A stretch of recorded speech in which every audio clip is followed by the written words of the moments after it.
Years late, U.S. Air Force's new trainer jet still isn't ready. The U.S. Air Force jet meant to finally retire a training aircraft older than most of the pilots flying it is running years behind schedule, even as the service quietly started shopping for companies to upgrade the replacement before it has fully entered service. The Air Force posted a notice on July 8 seeking companies capable of modernizing and sustaining the T-7A Red Hawk, the aircraft meant to replace the Air Force's T-38C Talon jets that have trained American fighter and bomber pilots since the 1960s. Even as the Government Accountability Office's newly released annual weapons assessment found the T-7A program is experiencing what auditors called significant delays in completing the testing required to prove the aircraft actually works as designed. The T-7A itself represents the Air Force's attempt to build something the T-38C never was, a trainer aircraft specifically engineered to prepare pilots for the demands of flying modern fourth- and fifth-generation fighters and bombers,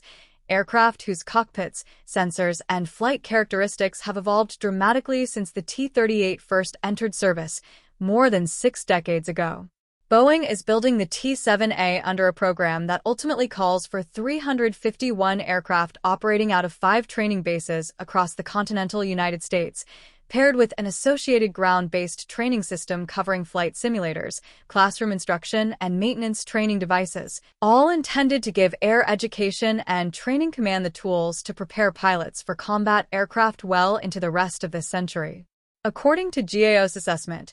the program has hit a string of interconnected problems that have pushed its testing timeline out considerably further than originally planned. Investigators found the delays stem largely from 3 sources: the need for additional engineering analysis beyond what officials originally scoped, lower aircraft availability than expected due to maintenance staffing shortages and a lack of spare parts, and software development requirements that have taken longer to finalize than the program anticipated. As a direct result,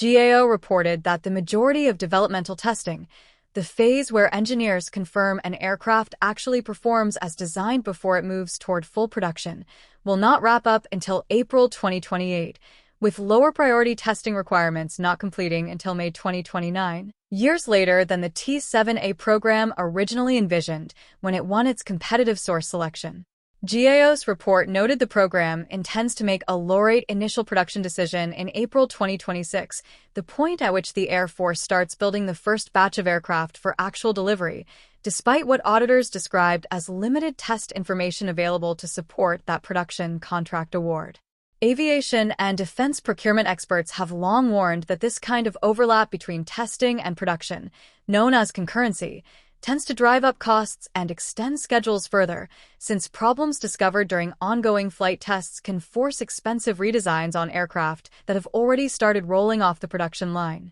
GAO's assessment found the T-7A program's total estimated acquisition cost had already grown by 11% over the past year, with officials attributing much of that increase to contract changes including added incentives, higher support costs, and inflation adjustments. GAO found that the T-7A's ejection seat escape system, the equipment responsible for getting a pilot safely out of the aircraft during an emergency, has completed system-level testing but will not be fully qualified until after the April 2026 production decision has already been made, meaning the Air Force plans to start building aircraft before confirming the escape system meets its final safety requirements. Separately, the ground-based training system has run into projector problems significant enough that the program pivoted to a different, less mature projector technology, a switch that GAO's assessment noted carries its own risk of design changes, cost growth, and further schedule delays given how recently the replacement system was adopted. Against that backdrop of documented delays,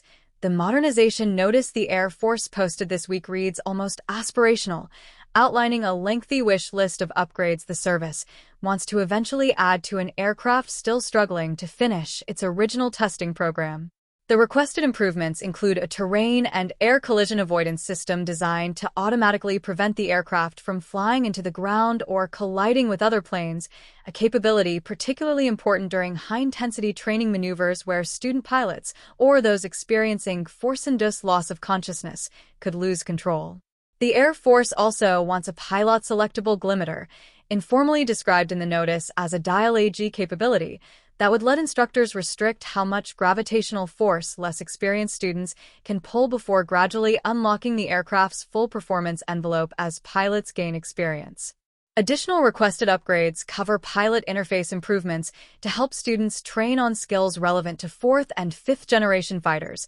along with a navigation system upgrade that would replace the current GPS-dependent setup with an embedded inertial navigation system built around a ring laser gyro, technology designed to maintain accurate positioning even when GPS signals are jammed or unavailable. A capability increasingly relevant given how routinely adversaries now target GPS signals in contested environments. Notably, the Air Force's notice makes clear that none of this represents a committed contract or funding decision. The document is what the government calls a sources sought notice, a market research tool used purely to identify which companies might be capable of doing this kind of work, explicitly stating that responses will not be treated as proposals and that the government has made no commitment to actually award any contract based on the information gathered. Modernization work described in the notice would not begin before fiscal year 2029 at the earliest, according to the Air Force's own timeline, putting any real T-7A upgrades roughly 3 years past even this week's posting